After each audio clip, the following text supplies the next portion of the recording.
Terima kasih pemirsa, kembali lagi di Netizen News. Mengenai bullying sudah kita bahas tadi di segmen pertama. Apa yang menjadi topik pembahasan di segmen kedua kali ini mengenai legalisasi balap liar. Nah ini dia, langsung ini saya iseng ya ngelihat Twitter ini. Tadi kita bertanya begitu di @netizennews untuk bertanya kepada para netizen, setuju nggak sih balap liar begitu kan? Ini kita lihat dulu beberapa headline pemberitaan. Polisi akan atur, tepatnya Pak Polda Metro Jaya ya, Gubernur DKI Jakarta dukung legalisasi balap jalan raya. Nah itu dia nih, legalisasi, mungkin namanya bukan balap liar lagi ya kalau sudah dilegalkan, nantinya balap jalan raya. Ahok sebut legalisasi balap liar di jalan bisa antisipasi kecelakaan. Kita akan melihat dulu quotes dari Bapak Basuki Cahayapurnama alias Ahok. Saya pikir legalisasi balapan jalanan ini yang terbaik dilakukan. Saya sih setuju saja, daripada kebut-kebutan terus jatuh dan kena besi.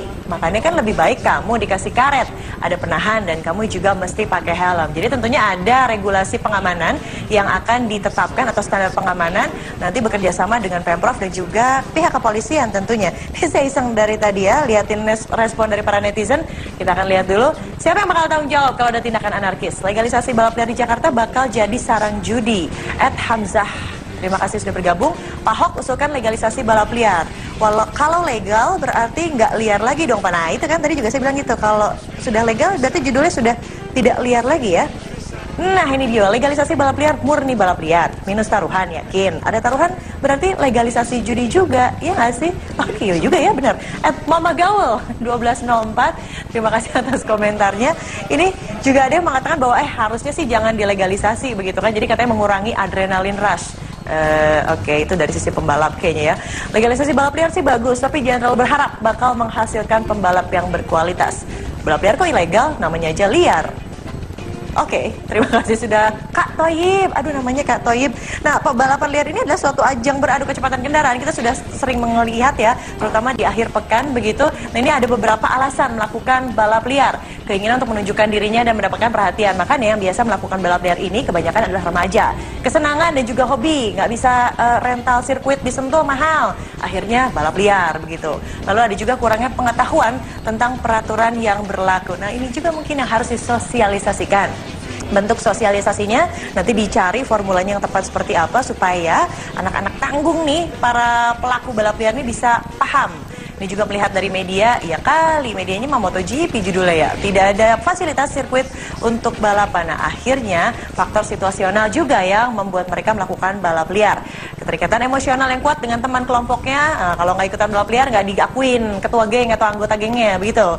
Perasaan senasib, merasa tersisih, di keluarga merasa tidak dihargai dan tidak menemukan kasih sayang. Nah ini beberapa wilayah yang akan dijadikan ajang untuk balapan nih pemirsa. Diantaranya ada Jalan Benyamin Sueb di Kemayoran, lalu ada Jalan Asia Afrika, dan juga kawasan seputar Taman Mini Indonesia Indah. Nah nanti fasilitas yang akan melegalkan balap liar tentunya harus diperhatikan. Ini dia nih, ada misalnya mewajibkan penggunaan helm. Iyalah itu pasti wajib banget. Jalanan akan ditutup selama balapan. Tapi nih biar semuanya para pendukung legalisasi balap liar harus diingatkan juga bahwa jumlah korban tewas kasus balap liar di Jakarta saja ini berdasarkan informasi yang kami dapatkan dari Indonesia Police Watch mencatat bahwa tahun 2009 ada 68 orang tewas. Lalu di tahun 2010 ada 62 orang tewas. Di tahun 2011 ada 65 tewas dan terakhir di tahun 2015 ada 47 yang tewas. Jadi hati-hati ya. Dan biasanya lokasi balap liar ini ada Jakarta Pusat misalnya di Jalan Pramuka, lalu di Tanah Abang dan juga Karet, ya kan? Lalu di Jakarta Selatan ada di sepanjang Jalan Permata Hijau, jalan panjang itu kan lurus, itu sangat disenangi menjadi trek ajang balap liar. Lalu ke kawasan Cipete dan juga di depan Universitas Pancasila. Di Jakarta Timur ada di Cibubur, lalu juga di Terowongan Kelapa II, lalu di Jalan Basuki Rahmat. Dan ini patut diwaspadai ya, dan kita juga nanti sebetulnya ingin sama-sama mengkonfirmasi begitu bagaimanakah nanti regulasi dari legalisasi balap liar. Karena kalau sudah legalisasi berarti sudah bukan liar lagi begitu. Oke, kita akan tunggu ya nantikan apakah wacana legalisasi balap liar ini akan tetap dicanangkan atau masih mengundang dari para pelaku industri balapan misalnya untuk tentunya menghindari hal-hal yang berbahaya atau mungkin hal-hal yang tidak boleh seperti perjudian. Oke, kita tinggalkan topik kedua, kita akan langsung masuk ke topik yang ketiga di Netizen News kali ini, yakni mengenai ada yang mangkir lagi nih. Minggu lalu katanya mangkir kan, dipanggil sama Kejagung. Nah ini dia, pemanggilan kedua Setia Novanto. Kenapa sih kok nggak datang-datang? Dimana Kejaksaan Agung ini kembali pemirsa memanggil mantan Ketua DPR Setia Novanto hari ini. Hari ini Kejagung jadwalkan panggilan kedua. Minggu lalu kan udah nih ya kan, lalu minggu ini ternyata kok nggak datang lagi ya Pak? Kenapa ya Pak? Setia Novanto diminta untuk kooperatif. Setia Novanto ditunggu kedatangannya di Kejagung pagi ini. Setia Novanto akan mangkir lagi loh dari panggilan Kejagung. Ini Direktur Penyidikan Jampitsus Fadil Jumhana mengatakan Kejaksaan Agung ini sudah mengirimkan surat pemanggilan terhadap Setia Novanto. Nah, surat panggilan kedua itu dikirim tentunya ke alamat rumah maupun kantor di DPR tentunya. Nah, Novanto ini mangkir dari panggilan pertama, pemirsa, penyidik Kejaksaan Agung Rabu 13 Januari lalu. Kita akan lihat yuk respon dari para netizen mengenai mangkirnya kembali Setia Novanto dari panggilan Kejagung. Jika Setia Novanto 3 kali mangkir, apa yang akan dilakukan Kejagung? Apa ya kira-kira? Coba nanti kita akan tanya apa sebetulnya tindakan yang tepat dilakukan atau diambil oleh Kejagung bila sudah 3 kali mangkir. Nah, Kejaksaan Agung juga tengah mengusut kasus tentunya dengan pemufakatan jahat yang melibatkan Novanto. Kasus Papa Minta Saham populernya. Nah, apakah Setia Novanto kebal hukum sehingga tidak akan datang lagi di panggilan Kejagung? Sudah bermasalah hukum, tapi Setia Novanto ditempatkan di Komisi Hukum DPR. Semakin hashtag Papa Minta Saham menghindari proses hukum, tentunya semakin merugikan karir politiknya dan juga citra dari partai. Saatnya politikus yang hobi bikin gaduh dibersihkan dari Senayan, mulai dari atasan sampai bawahannya. Jangan ditiru contoh buruk pejabat publik yang tidak taat hukum dan juga Oke, dasar hashtag Papa Minta Saham.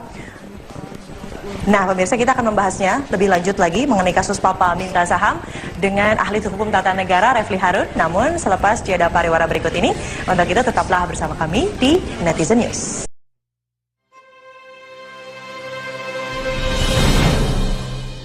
Terima kasih pemirsa, kembali lagi di Netizen News. Mengenai bullying sudah kita bahas tadi di segmen pertama. Apa yang menjadi topik pembahasan di segmen kedua kali ini mengenai legalisasi balap liar. Nah ini dia, langsung ini saya iseng ya ngelihat Twitter ini. Tadi kita bertanya begitu di @netizennews untuk bertanya kepada para netizen, setuju nggak sih balap liar begitu kan. Jadi kita lihat dulu beberapa headline pemberitaan.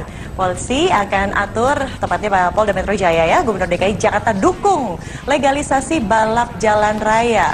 Nah itu dia nih, legalisasi, mungkin namanya bukan balap liar lagi ya kalau sudah dilegalkan, nantinya balap jalan raya. Ahok sebut legalisasi balap liar di jalan bisa antisipasi kecelakaan. Kita akan melihat dulu quotes dari Bapak Basuki Cahayapurnama alias Ahok. Saya pikir legalisasi balapan jalanan ini yang terbaik dilakukan. Saya sih setuju saja, daripada kebut-kebutan terus jatuh dan kena besi. Makanya kan lebih baik kamu dikasih karet, ada penahan, dan kamu juga mesti pakai helm. Jadi tentunya ada regulasi pengamanan yang akan ditetapkan atau standar pengamanan nanti bekerja sama dengan Pemprov dan juga pihak kepolisian tentunya. Ini saya iseng dari tadi ya, liatin respon dari para netizen.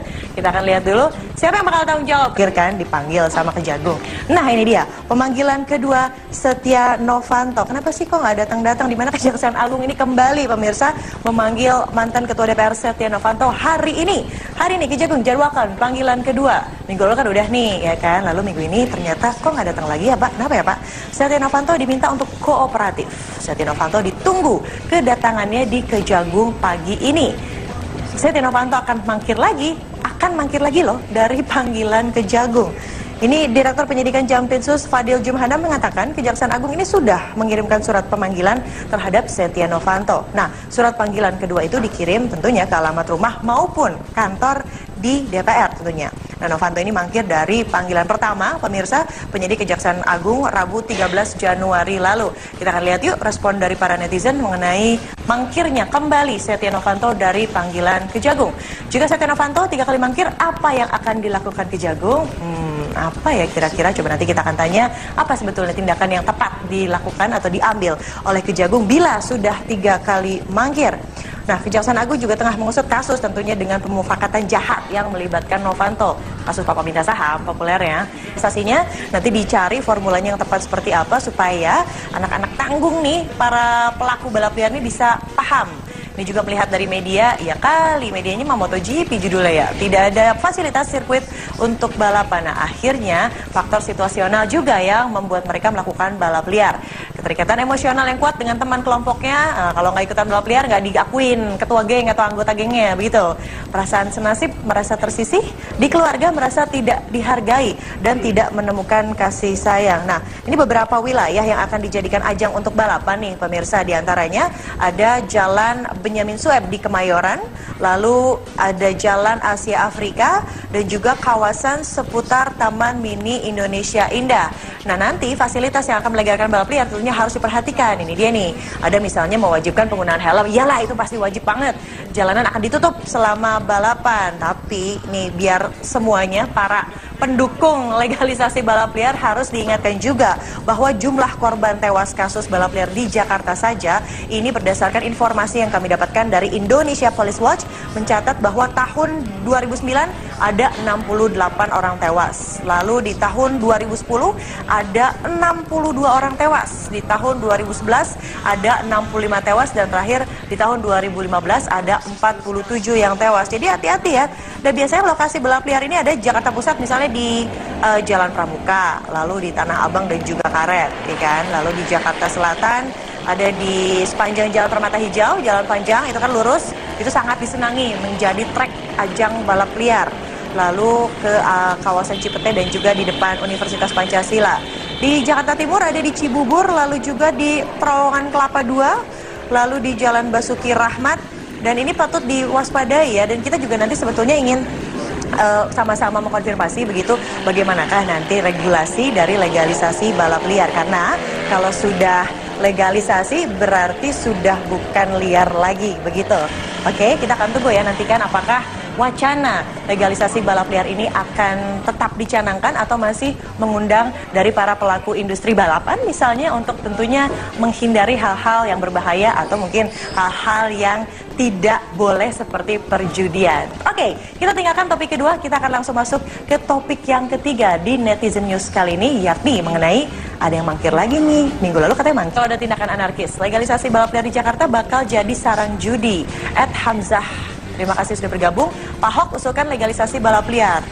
Kalau legal berarti nggak liar lagi dong Pak. Nah itu kan tadi juga saya bilang gitu. Kalau sudah legal berarti judulnya sudah tidak liar lagi ya.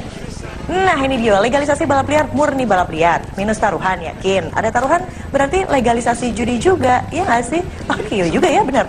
Mama Gaul 1204, terima kasih atas komentarnya. Ini juga ada yang mengatakan bahwa harusnya sih jangan dilegalisasi begitu kan. Jadi katanya mengurangi adrenalin rush.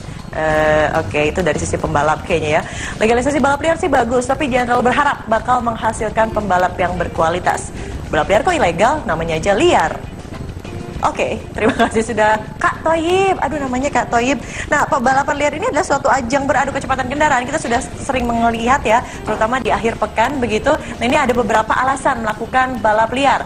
Keinginan untuk menunjukkan dirinya dan mendapatkan perhatian. Makanya yang biasa melakukan balap liar ini kebanyakan adalah remaja. Kesenangan dan juga hobi. Nggak bisa rental sirkuit di Sentul mahal. Akhirnya balap liar begitu.